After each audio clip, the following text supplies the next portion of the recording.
been defecated on Boris Grebenshchikov's doorstep. It's just one of the most amazing and weirdest performances I've ever seen. Hey, what's going on, guys? It's the Bandsplaining guy here. So first things first, I'm not Ray Romano. Sorry to disappoint, just an ordinary guy. And second of all, every time I post a video, there's always tons of good comments, recommendations for more stuff to listen to. So I thought it would be fun to do sort of a more long-form, improvised video where I go back through old topics and bring some of those comments up. For this first video, I wanted to go back to Soviet rock, in part because it's fresh on my mind, and in part because there was so many good comments about it. And to celebrate, I got the one Russian beer I could find at my liquor store, Baltica. No idea if this is actually popular in Russia, but it says brewed in St. Petersburg. So, not too bad. Kind of tastes like a Heineken. So, Soviet rock. If you haven't already, go check out the two videos on YouTube. There's a part 1 and a part 2. To give it a brief recap, I just never knew that there was much of a rock music scene in the Soviet Union.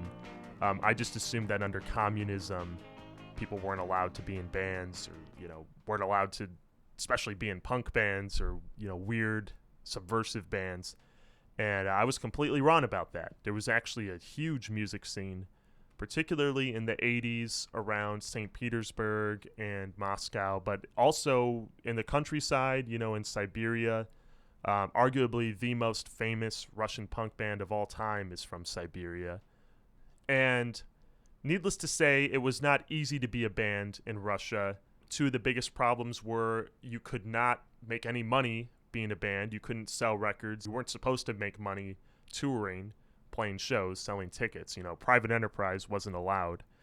And secondly, certain forms of speech were not really tolerated. You could get in trouble for being a little too weird or a little too out there. In any case, if you haven't watched those videos, go and check them out. And I'm going to sort of dive into some of the biggest comments from that video. So first off, in part 1, one of the biggest comments from Super Earthling Yamcha. Just want to point out, homosexuality wasn't illegal for the entire duration of the Soviet Union. It was explicitly decriminalized in the 1922 legal code, because they believed workers had a right to do whatever they want in their personal life. It was made illegal by Stalin in 1934. So, yeah, that was my bad. I'm just going to come right out and say it.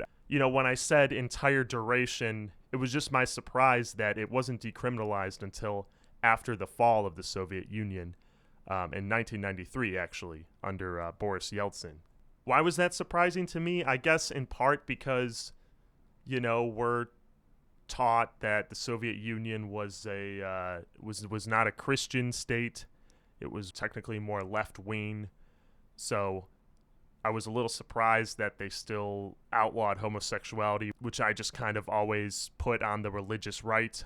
In any case, I stand corrected on that. To dive into the history a little bit, after the Bolshevik Revolution, they threw out the entire old legal code in Russia in 1917.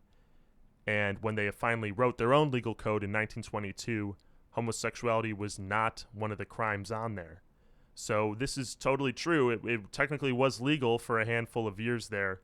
But basically by the late 20s, it was becoming more persecuted. It was being treated as a mental illness. And as the commenter wrote, by the time Stalin was, into power in the 30s, it was illegal again. So next comment from Shepherd2213. When you talk about labor camps, you need to clarify that these are not gulags. These are ordinary prisons that were located all over the country, not just in Siberia. Most often musicians were taken to the army or a psychiatric clinic. The prison sentence was not for music but for illegal commerce activities like ticket sales. So yeah, this is also true. and another mistake of mine. When I was watching the Yuri Morozov documentary, he talks about how just for owning a banned book, he would get 3 years in the camp. And because he said the camps, I just kind of assumed that was a gulag. And what I later learned is that pretty much all Russian prisons today are work camps. They're known as corrective colonies. So that's more likely what he was referring to. The actual gulags were only under Stalin in the earlier part of the 20th century. And after he died in 1953, that whole era of mass incarceration and deplorable conditions and forced labor pretty much ended. They did still lock up some dissidents in these camps all the way until Perestroika or Glasnost in the late 80s. But it was much less common, and they're not supposed to be referred to as gulags anymore. So again, in my defense here, gulag is just a really fun word to say for English speakers, and you hear people say it all the time just to refer to any sort of politically oriented criminal sentence. On the horizon, I see watchtowers and barbed wire. I think I've just discovered a gulag. Well, what do you know? It actually was a gulag. Okay, next, pronunciations in Russian. So Butter wrote, I just can't help but laugh after hearing you pronounce Svidi as sweetie. And Tiordrutsky, sorry, that's a hard word to say. He said, pronunciation of all the names and places is so funny. So, about that first one, in my defense, here's what I do. I plug these words into Google Translate, and I click the icon. Цветы. So right here, it's telling me Цветы. Sviti. Did I get that wrong? I don't think I'm going to be able to just master the nuances of this language. So I'm just going to kind of roll with it. I'm going to keep rolling with it, too, for the rest of this video. So one other one, though, that I got a lot of heat for was for Victor Soy. But again, when I type this one in Google Translate. Виктор Цой. Victor Soy. Виктор Цой. Victor Tsoi. So I guess it's supposed to be Tsoi instead of soy. So I'll do that for the rest of this video. My apologies on that one. Tsoi. All right. So let's get into some actual music here. A couple users pointed out that there was really a huge jazz scene in the Soviet Union, and that this played a pretty crucial role in inspiring the rock scene as well. So Kalle Springer wrote, gotta mention that jazz was actually quite popular in the USSR from the 20s to the 40s. And then because of Stalin's post-war policies and the so-called fight against cosmopolitanism, such musical expressions were severely curtailed until Stalin's death in 1953. And then he goes on to explain how under Khrushchev, jazz started becoming really popular again. Mew So Guy recommended specifically listening to jazz rock ensemble Aresenal, a group that started in Moscow in late 73. And I went ahead and listened to some of their stuff. First, this song, Freedom Jazz Dance.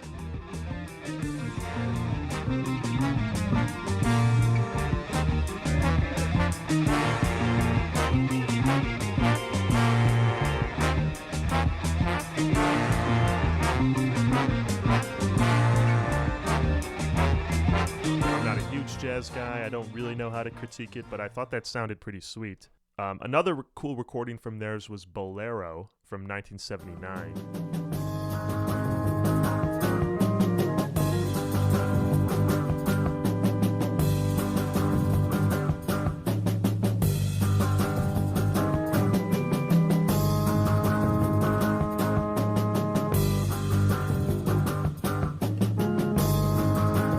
This song actually reminded me of Mahavishnu Orchestra, that jazz fusion group fronted by John McLaughlin from like the late 60s.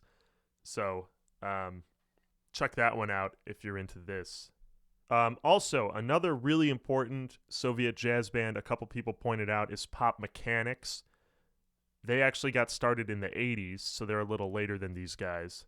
But I was really blown away listening to them. This record in particular called Live in France.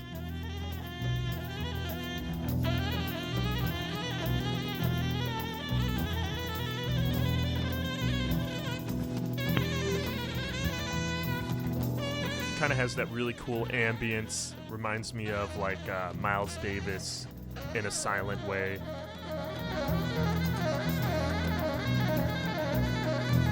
Skipping ahead here,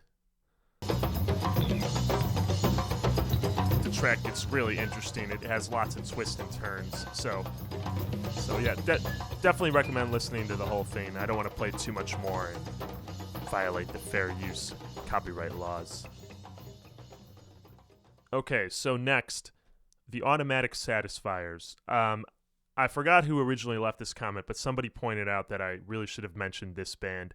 And they're right, because this was actually literally the original Soviet punk band, at least as far as is commonly accepted. This is a band that started in Leningrad in 1979 and was part of the same group of friends as Viktor Tsoi, who would actually play bass with them from time to time. So this band was fronted by basically a madman. His name was Andrei Penal, but his nickname was Svin, or Swine in English. And despite the fact that he came from more of a cosmopolitan upper-class upbringing, his parents both worked in the ballet, he was just like a straight-up gutter punk. His entire outfit, just ripped clothes, safety pins, and whatnot, but also just huge drunk, did not shower, just... Anyway, let's play a quick video from them. So this is from 92, so obviously they're a little more polished here.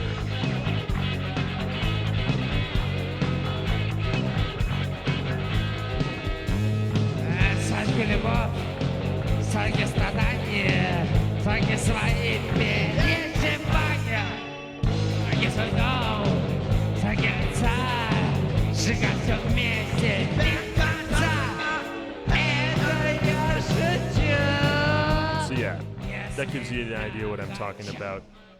Initially, the Automatic Satisifiers were denied entry to the Leningrad Rock Club, which really set them apart from the rest of the scene and forced them to be more like outsiders. And I'm imagining as a result, they had more of a contemptuous relationship with the other big Russian bands, because there's this story. I don't know how true this is, but from the book Punk in Russia, I'm going to read. Punk legend has it that on one occasion, Svin defecated on Boris Grebenshchikov's doorstep. Boris Grebenshchikov was the guy from Aquarium, pretty much the biggest band in Leningrad at the time. When the leader of Aquarium called the police, the story goes, Svin simply picked up the stool in his hands and quietly left the premises, while the amazed policemen, who did not want any man carrying shit in their car, looked on. So, that's Svin. That's the Automatic Satisifiers. So, another super requested band was Nautilus Pompilius. This user with a Russian name writes, "Where is Nautilus Pompilius? Best Soviet band in the 80s. And Sat8 writes, I'm surprised the video didn't mention Nautilus Pompilius, who were probably the second most popular band after KINO. They became huge even earlier with their 1986 album, Razluka, which had a pack of bangers that you still hear on the radio today. But I'll recommend you listen to their more prog stuff. So yeah, this was a very big band in the 80s. Nautilus Pompilius, originally from Sverdlovsk, which I believe is considered Siberia.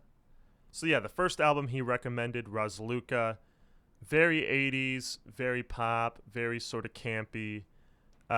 Wasn't totally my thing, at least not the first time I listened, but it is pretty cool. It is pretty wild and out there, pretty fun.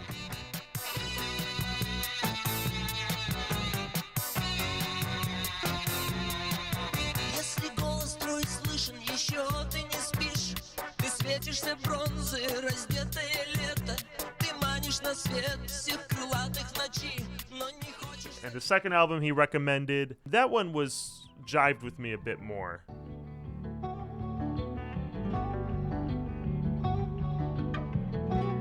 Like he said, it's a bit more prog. It almost has an American football vibe at times. Very clean guitars, doing some noodly stuff.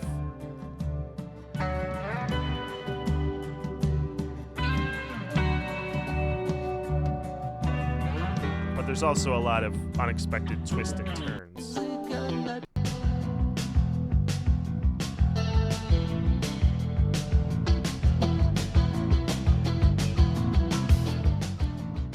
Next, Palfig54 writes, "No Alliance?" I really like this band. I came across them early in the research, and I lament not including them. Just had to keep it sort of limited to keep the video under 20 minutes. There was one song in particular that I really liked. I believe the English title for it is Give Fire.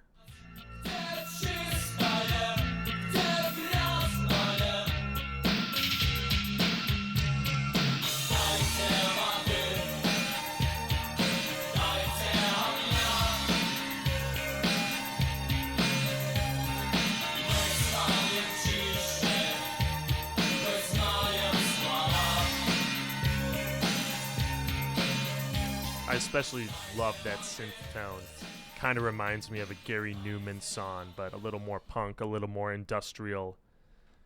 Another fun thing about this band is they have this video from like a Russian TV show in the late 80s. And it's just I just have to play it for you. I don't even know how to describe it.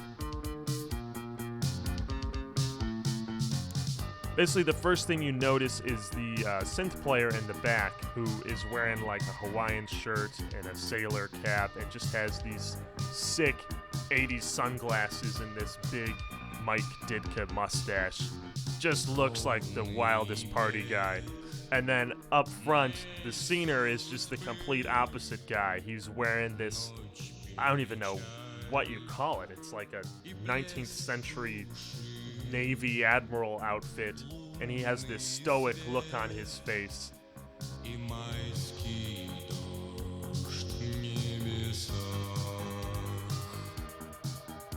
And when they cut the shots of the audience, they're so taken in by the whole experience.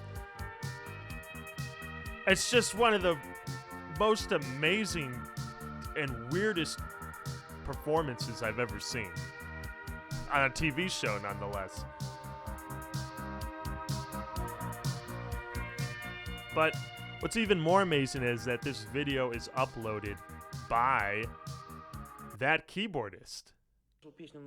And it must be a big meme in Russia because it has like 5 million views. He's got a pretty popular channel, and I guess he interacts a lot with fans. He's got a really good sense of humor, and he seems like a really fun guy. So Alliance definitely seems like a cool band and someone I'd recommend listening to.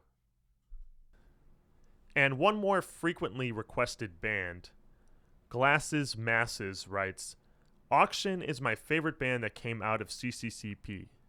They are still playing and have evolved to a much higher level since their beginning." Right below that, another user recommended the song Doroga. And yeah, this is a really cool song.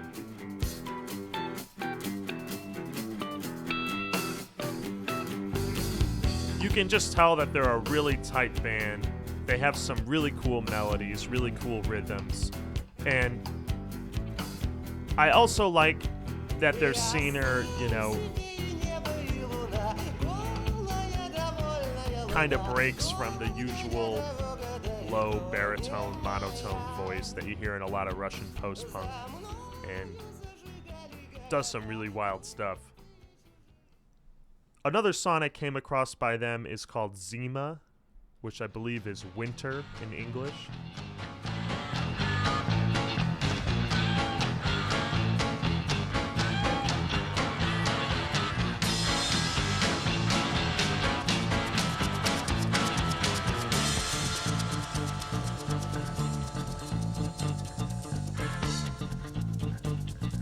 At first listen, I wasn't really crazy about this song and this style of music in general, I later pinpointed it as the time signature. It's a 5/4 time signature. 1 2 3 1 2 1 2 3 1 2, which apparently is very common in like traditional Russian folk music and Eastern European folk music in general.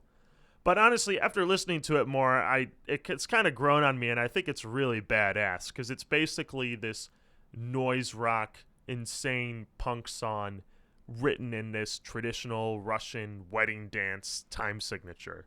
So what's there not to love about that? Okay, next. By far the most requested topic for me to cover more was Yegor Letov. Not going to be able to pronounce this commenter's name, but they wrote, "You really spoke not enough about Grazdanskaya Oborona. They were and still are the icon of the Russian punk and rock scene." Also, a number of people pointed out here, Letov didn't have a manager when he was locked up in the insane asylum, which is a story I'll explain again in a second.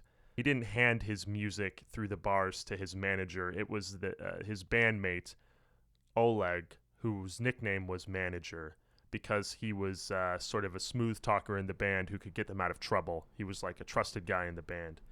The other thing, too, that people pointed out is that GROB is just coffin in Russian. So no one says their band name as GROB. They say it as GrOb. And I actually did, I was aware of that, but I was just worried to pronounce it because... GrOb. GrOb. GrOb. GrOb. GrOb. There's just... GrOb. It just sounds like GrOb. It's really hard to pronounce. So I'll give it a try now. I'll say GrOb from now on. And while I'm at it, let me just confirm. Yegor Letov. Yegor Letov. Okay. So yeah, since it was so requested, I'm just going to go right into Yegor Letov's whole story. So buckle in. Because here we go. This is the story of Grazdanskaya Oborona. Yegor was born in Siberia under interesting circumstances. His father was a military man, his mother was a doctor, but right before he was born, they were living in an area of Kazakhstan that was used for nuclear tests. And as a result, him and his older brother both had a lot of health issues growing up. Yegor actually experienced what's called clinical death at age 12. That's when you stop breathing or your heart stops. But obviously, he survived. And by the time he was a young adult, his health was more under control. He moves to Moscow for university, and he gets his first taste of playing in a band. His brother is actually a pretty well-known jazz saxophonist, and the two of them get to join Pop Mechanics on stage. That's the jazz band I talked about a little while earlier. So while he only spent a little time in Moscow, he dropped out of school just a couple months later, but he got this pretty sick introduction into the music scene. So back with his parents in Siberia, he didn't really know what he wanted to do. He got a job painting at a factory, actually painting murals, like propaganda posters for all the workers to look at. And eventually he got together with his friends and just decided to form a band. And that band became GrOb. Grazdanskaya Oborona. So basically right away they recorded a couple albums.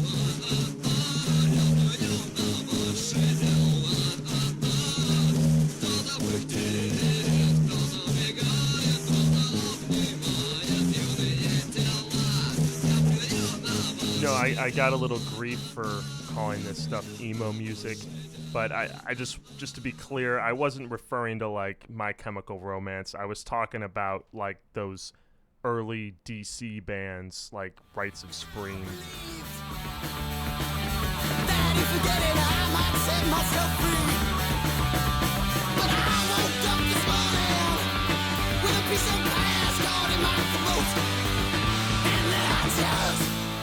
So I don't know, maybe you hear it too, maybe you don't, but just wanted to clarify that.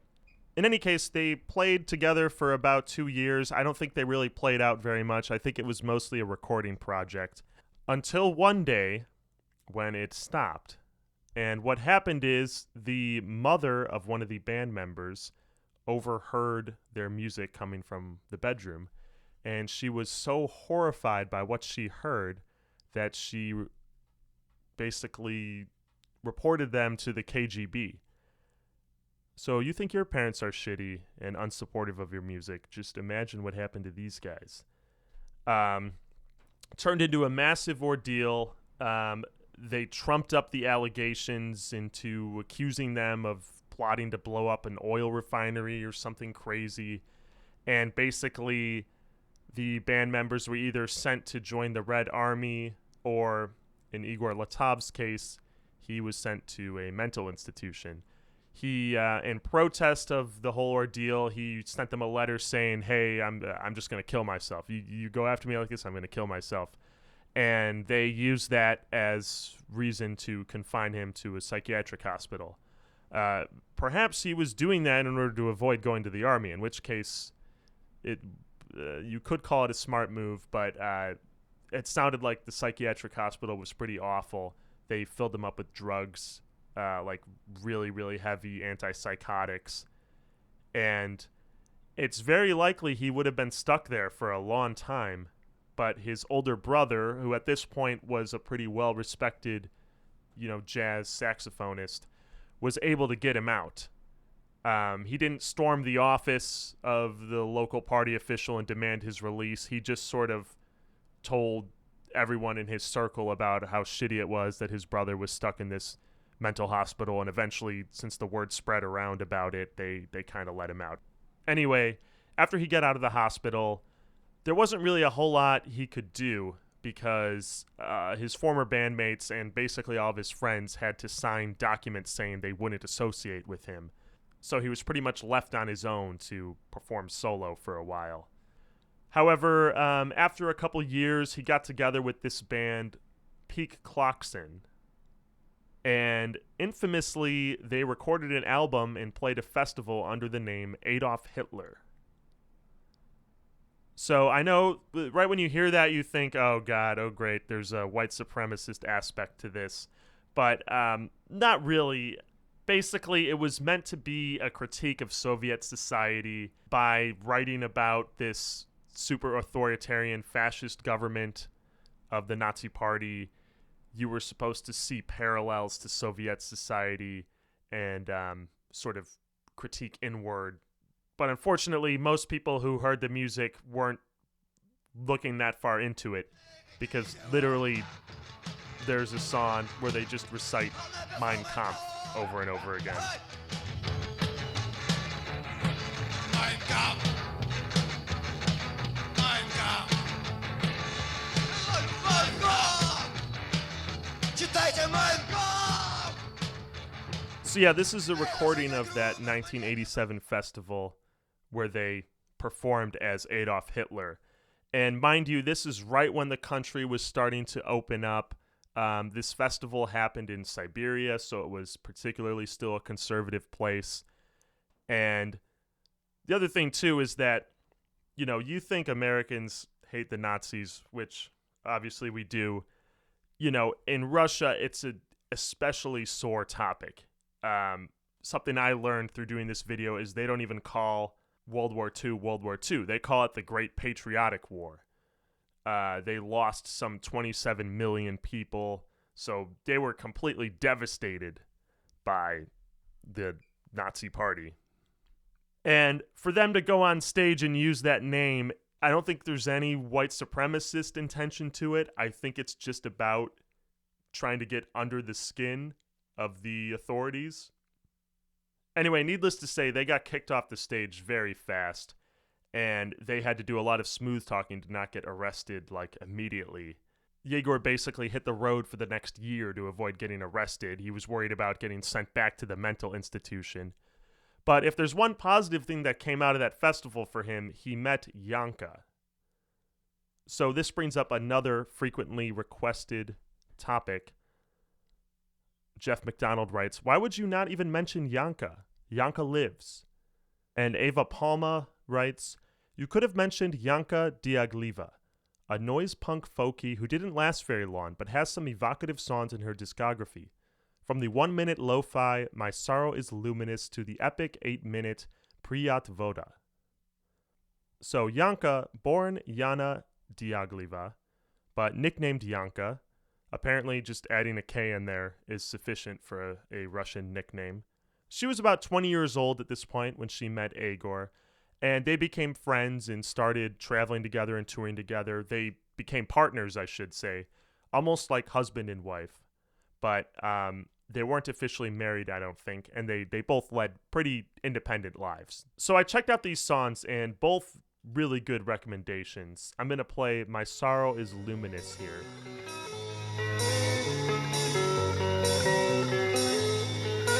Я повторяю 10 раз и снова. Никто не знает, как же мне хуёво. И телевизор с потолка свисает. И как хуёво мне никто не знает. Всё это до того подзаебало, что хочется опять начать сначала. Куплет печальный, он такой, что снова. Я повторяю, как же мне хуёво. So yeah, definitely very interesting, very haunting stuff. Another song I came across that was really cool. I don't know how to pronounce this in Russian, but in English it's From a Big Mind. От большого ума лишь с ума до тюрьма.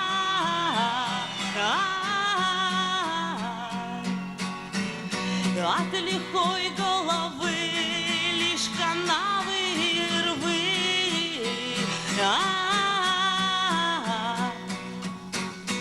От красивой души только струки. A lot of unexpected sort of melodic shifts in there make it really cool to listen to, despite the fact that I don't know anything that she's saying.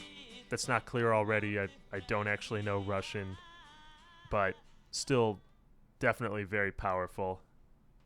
And what also makes her story so powerful is the fact that she died so young in 1991 at just 24 years old. She had gone missing for several days out in the wilderness, and eventually her body turned up in a river. Some thought that she may have drowned accidentally, but others think that it may have been on purpose as a suicide, and others yet believe that she may have been murdered and then thrown into the river. So, you know, still something that's unsolved to this day. But back to Yegor Letov. So by the late 80s, he wasn't being pursued by the authorities anymore, despite his whole Adolf Hitler show.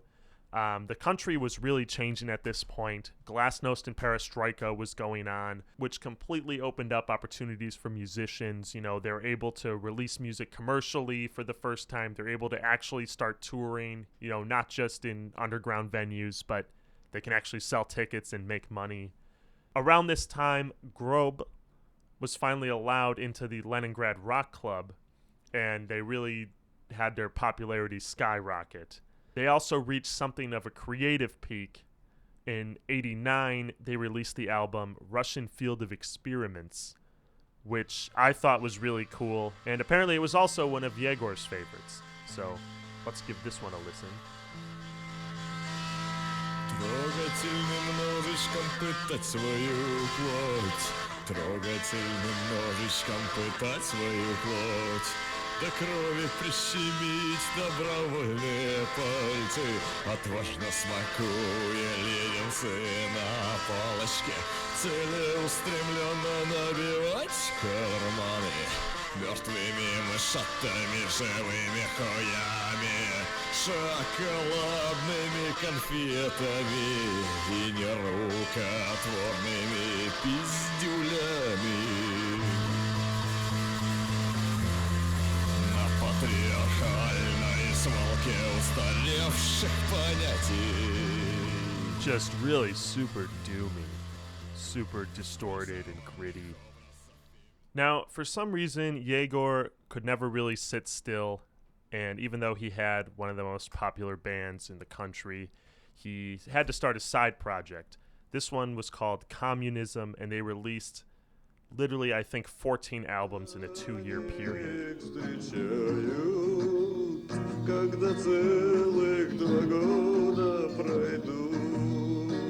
So I apologize, I did not dive into these. There was just so many to choose from. If you do have a recommendation, leave it below. Also, in 1990, he broke up GrOb, in part because they were so popular. He wanted to do something different. If you haven't gotten the hint already, this guy is a bit of a contrarian. So he forms a new band, which roughly translates to Yegor and the Fuck-Ups. But this is actually a pretty sweet band. A lot more psychedelic. I kind of compared it to the Elephant Six bands in the States, but obviously still, this is much more gritty, noise rocky Russian. Руку жали, провожали, врали, срали, истошно распевали убийственную песенку матерую, которую ушами не услышать, мозгами не понять. Ушами не услышать, мозгами. Really cool guitar stuff going on. Anyway, his career really took all these weird twists and turns.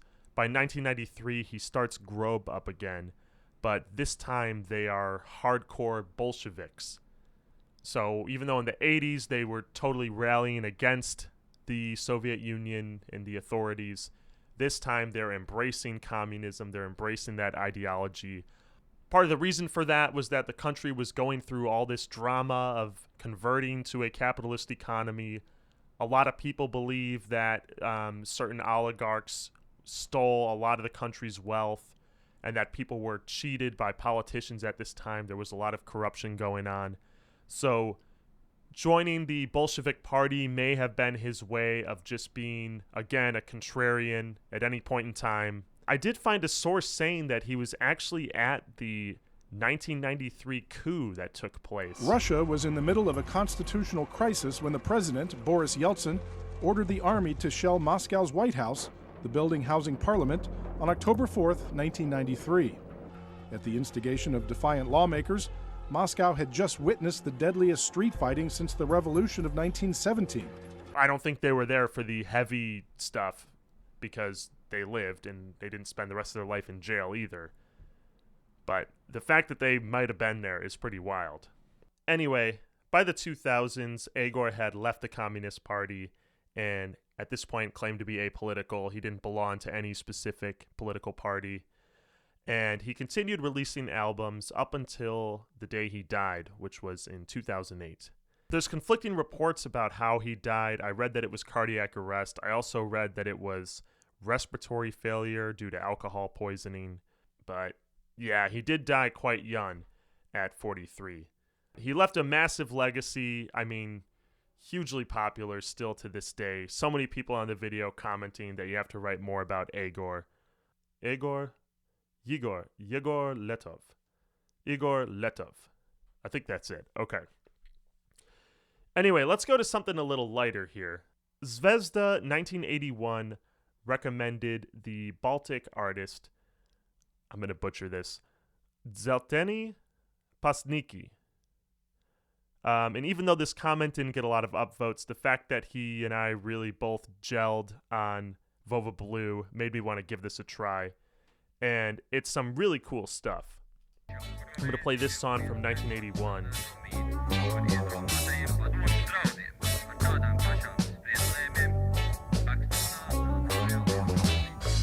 Noguris no veltīgām pūlēm, trijos naktī es padodos klusi. It kind of has this monotone sing-talking that reminds me of The Fall. But these instrumentals are so slacker, almost like Mac DeMarco. And the commenter also recommended this song from 2003. I mean, kind of outside the era I was talking about, but very cool.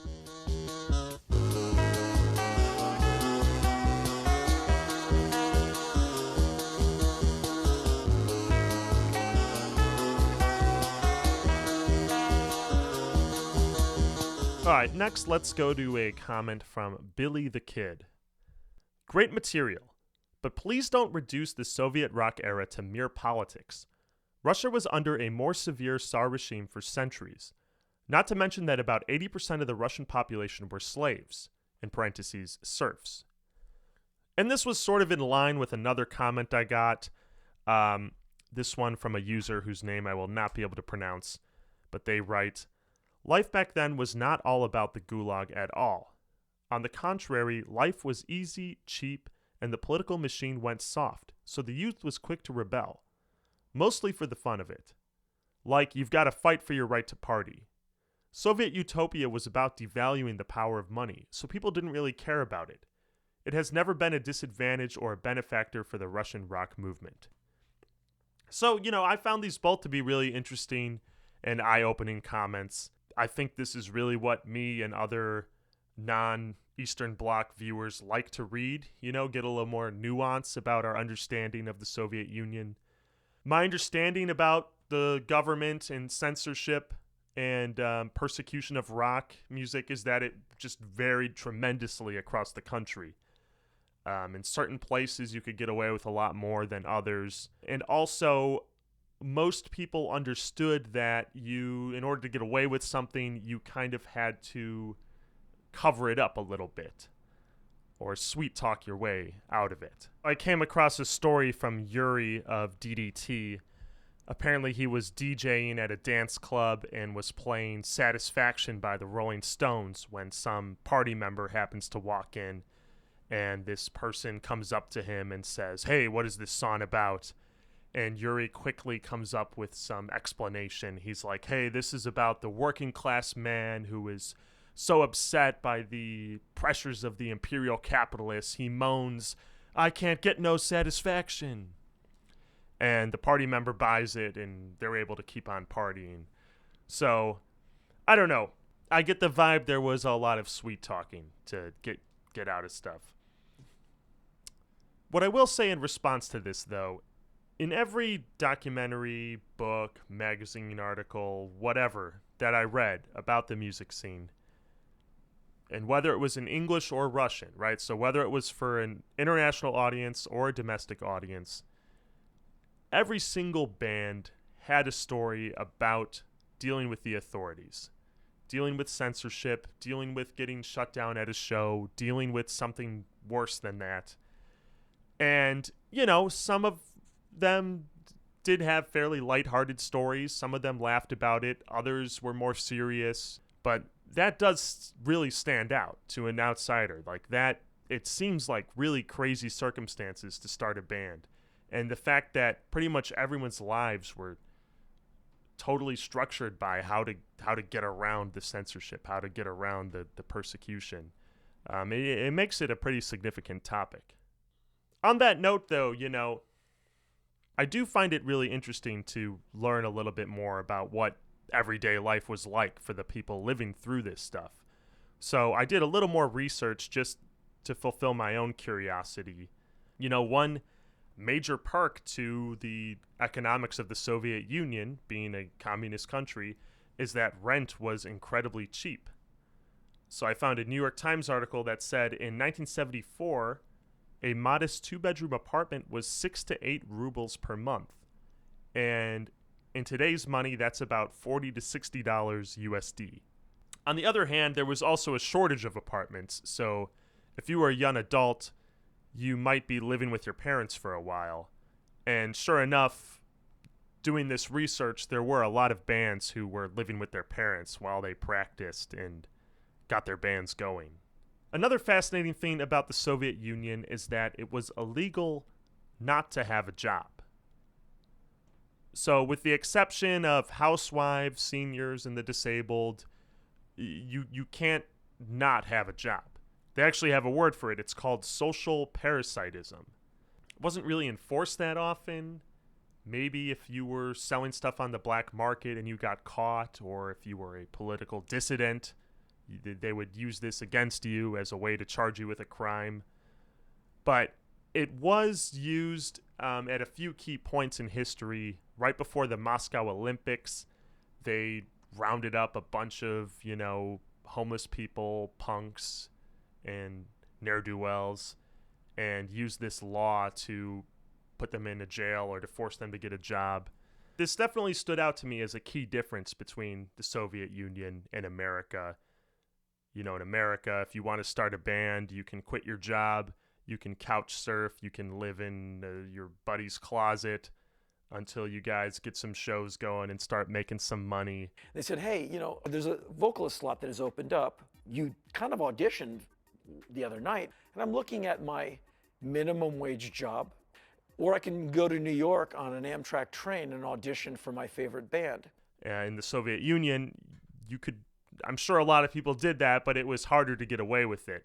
And a lot of musicians would work menial jobs like being a night watchman or a furnace stoker or a handyman. And this would enable them to free up their days to do music and keep the police off their back, I suppose. One more critique here. Letesmig writes, you keep mentioning how some music was known across the Eastern Bloc, but that was not the case. I am from Czechoslovakia, and we have never heard any Soviet alternative band. Unfortunately, anything Soviet was not cool, just because it was Soviet. Plus, it was much easier to acquire records from the West than it was from the Soviet Union. He goes on to say that he only discovered Victor Tsoi in the 1990s when he visited Russia. So, yeah, fair enough. That's really interesting for me to hear. Some of the sources I read would use that terminology that such and such band became popular all across the Eastern Bloc. But, you know, they probably weren't referring to every single country because they're all very different places. I mean, East Germany, you're talking about a very, very different language, you know, not even a Slavic language. So there's probably huge cultural differences between East Germany and Russia.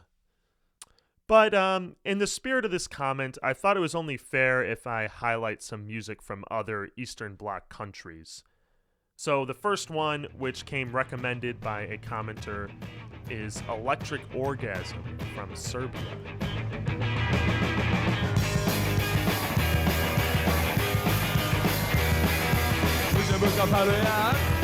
I'm kind of just blown away by the quality of this recording. Those guitars just sound so sick. Also just love this kind of gain of 4 wire style punk sound. Not saying that they're copying them or whatever. I mean, just that's kind of how I categorize that style of punk. And another band I came across was Pauk from Bosnia. That's P-A-U-K.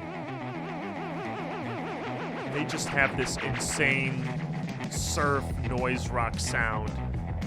Kind of reminds me of the OCs, but obviously we're talking 30 years earlier and a lot more badass.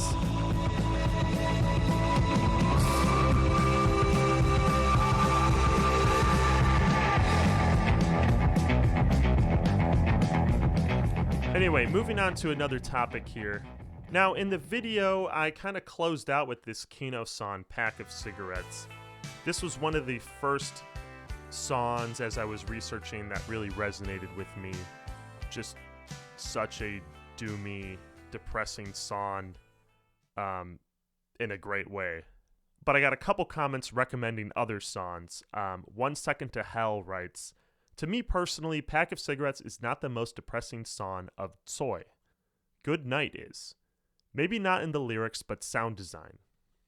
And Hypothermia Q writes, the saddest song of KINO is The Legend.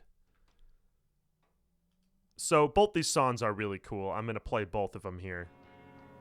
Но настала пора, и тут уж кричи, не кричи. Лишь потом кто-то долго не сможет забыть. Но ночь сильнее, ее власть велика. Тем, кто ложится спать, спокойного сна.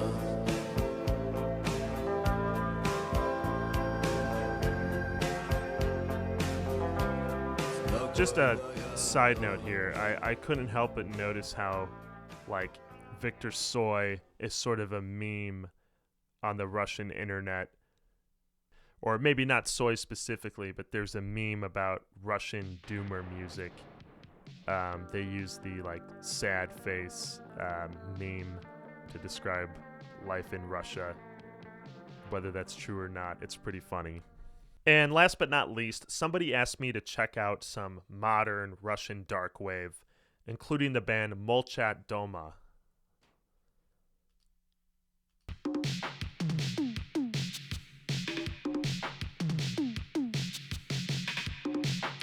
Right off the bat, I love this drum machine and these samples. And once the song kicks in, it's just so unsettling. It's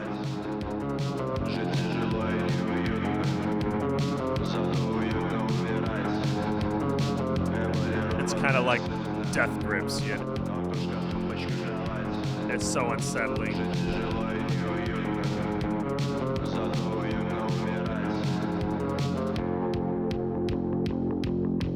I mean, I find stuff like that really cool. Obviously, there's a specific mood for that, and it's not something that I'm just putting on when I have people over, unless I want to really weird them out. And yeah, that's going to wrap up the video. I hope by exploring some of these topics a little bit more, I satisfied everybody's itch. Also, let me know in the comments below. You know, I'm still kind of debating what to do with this, so I'm curious. What did you think of it? How'd you enjoy it? And also, you know, did you actually watch the thing, or were you just listening to the audio while you did the dishes or vacuumed? As always, thanks for watching, thanks for following, and hope you're excited about this new chapter for Bandsplaining.